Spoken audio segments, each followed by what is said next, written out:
non nii la rek damay présenter internet yi rek xam ne yaa ngi fi comme ça gars yi gis la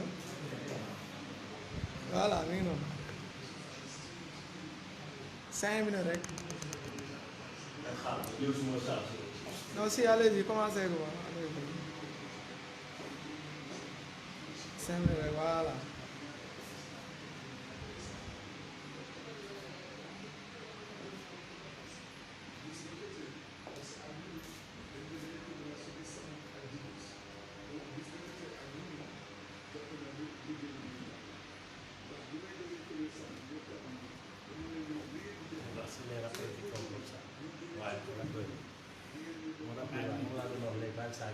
chaque jour day def live di saaga kan la sama doom waaw asalaamaaleykum waa Bour TV ngeen ko gisee noonu Adama Gaye ngeen di gis noonu avec ses avocats ñoo ngi fii maître Tine ngeen di gis nii voilà merci beaucoup asalaamaaleykum yaa yegg si leen balaa ma leen di jox notre confrère Adama Gaye ma xaar tuuti yenn internet di connecté waaw ça c'est maître Tine ah. maa ngi leen di nuyu di leen sant di leen jaajëfal ci dara. waaw d'accord ñoo libéré maître ñoo libéré le confrère Adama Gaye maître. Cory Sène. Cory Sène. Cory Sène. Cory Sène. en fait démb ñu ngi ma la présenté maître Cory Sène mais je me disais ndax sénégalais la wala. il est sérère. ah il est sérère. ah c'est Sène le nom c'est Sène. Sène oui. ah ok merci beaucoup. les sérères c'est l'ethnie originelle du Sénégal. ah d'accord et les oncles des Toucouleurs. non ñun ñooy seen buur. non ñun seen nijaay lañ c'est historique c'est reconnu. ah ñu ngi ziar di nuyoo kii internautes yi yëpp. di leen jaajëfal. ok waaw merci beaucoup kooku mooy maître Sène kii mooy maître Khoureyssi Ba moom ngeen di gis moom it il est souvent sur Facebook di présenter évolution dossier maître Khoureyssi. salaamaaleykum. waaleykum salaam wa rahmatulah jaajëf bon damay préciser rek ñun libéré wuñu Adama ñi ko fa dugaloon ñoo ko génnee. mais dans tout ça defe naa yàlla mi seetaan lii yëpp nangu ko dogal ko moom moo dogal ko si génn bi quoi. on a eu un rôle tout à fait marginal. ñu liggéey rek lañ def waaw dañu sabab rek nga yàlla mooy borom bi daal moo am ndam bi moo am ndam bi. d'accord nee na du si ñoom xam naa par modestie rek la ko waxee léegi nag ki waral coole mi ngi nii maître mooy Adama Gaye maa ngi naan maître rek xam naa avocat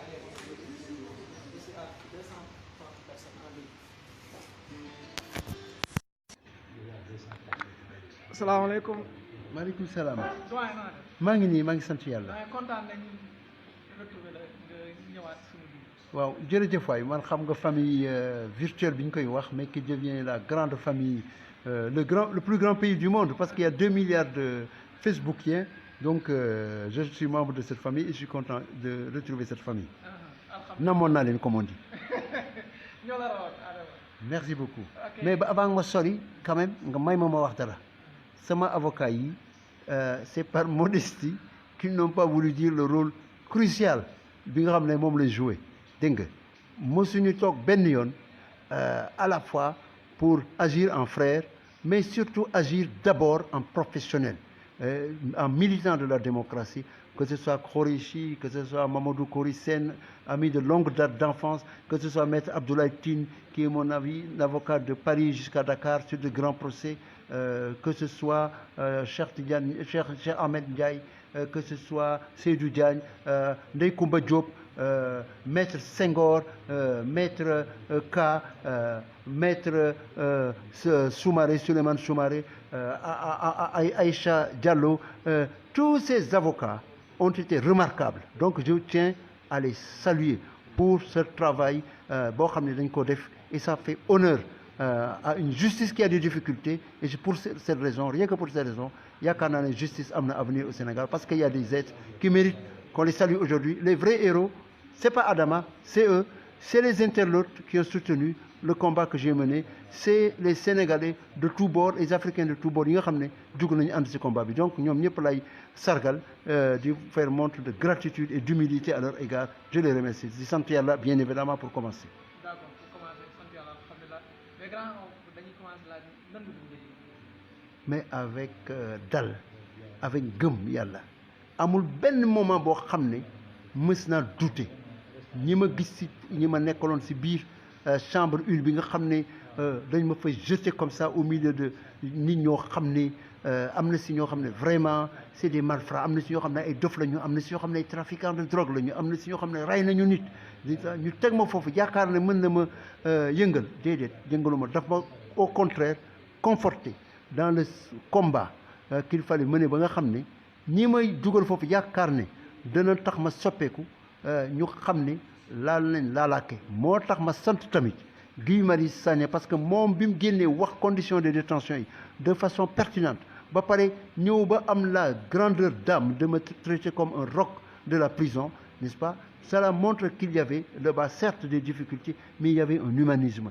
J'ai rencontré des Sénégalais brillants, n'est-ce pas, qui ont flanché un moment de leur vie, mais qui ont été victimes d'une justice aveugle, d'une justice, n'est-ce pas, dans certains cas, injuste, illégale. Et je pense que tout cela mérite qu'on en débatte pour que Louis Amati mukk si biir Sénégal. Dans mon cas, j'espère que si mon passage aura servi à quelque chose, ce sera pour deux raisons. Que Louis Amati, plus jamais ça, qu'à l'heure du laitier, on se lève, ñëw ni jëli nit sa kër, parce que bind nga loo xam ne constitution bi may na la ko. Et que la deuxième chose mooy c'est une alerte et un avertissement pour Sénégalais yëpp. Fu ngeen ma di nekk xam leen ne seen liberté est en sursis. Parce que gis naa nit ñoo xam ne si lu ndaw lañ leen jàppe. Donc si vous su ngeen xamul ne soo duggee si taxi boo xam ne nit am na si benn joint yamba wala nga dugg si am ko am benn billet d'avion mu changé ko billet de ce sort. Vraiment, ce sont les deux choses que je souhaiterais dire à ñi ñuy déglu fii ñu nekk nii. Non, pas d'humiliation. Au contraire, combat. Man ñoo ma dugg ma humiliation ñoom ñoo am humiliation ñoom laa écrasé c'est eux qui ñoo perdre combat bi pas humiliation man noonu naa koy dellu gannaaw li ma bindoon tey laa gën a mën a bind tey amul benn baat bu ma si dellu ginnaaw mosuma dellu ginnaaw devant qui que ce soit sauf bëgg ma coller ay wax yoo xam ne du ma ko wax loolu moom je l'ai rejeté mais li nga xam ne moom laa gën wax ko mu am sur des faits kenn du ma si delloo ginnaaw moom. non c'est vrai am na benn publication boo xam ne dañu wax ne yow yaa ko def te def nga ko aussi. mais non xam nga am na ay bind yoo xam ne man ku ma xam-xam ne mosuma ko bind kenn mosuma gis ma bind le mot genre dans mes écrits parce que man du ma topp ay formules yi nga xam ne ay Nations Unies ñoo koy lancé comme ça mosuma ko bind benn yoon kenn mënul wax ne dama bind si affaire ay homosexuels ak toppatoo ma nit ñi si seen vie leur vie privée là dans leur chambre privée là lu leen neex nit def ko fa man toppatoo ma loolu. Par contre li ma bind sur les ressources naturelles sur la démocratie li nga xam ne les frasques yoo xam ne la wax individuelles koo ko fi def tey tamit dama koy bindaat tey ba ëllëg lépp lay bind taxaw fële.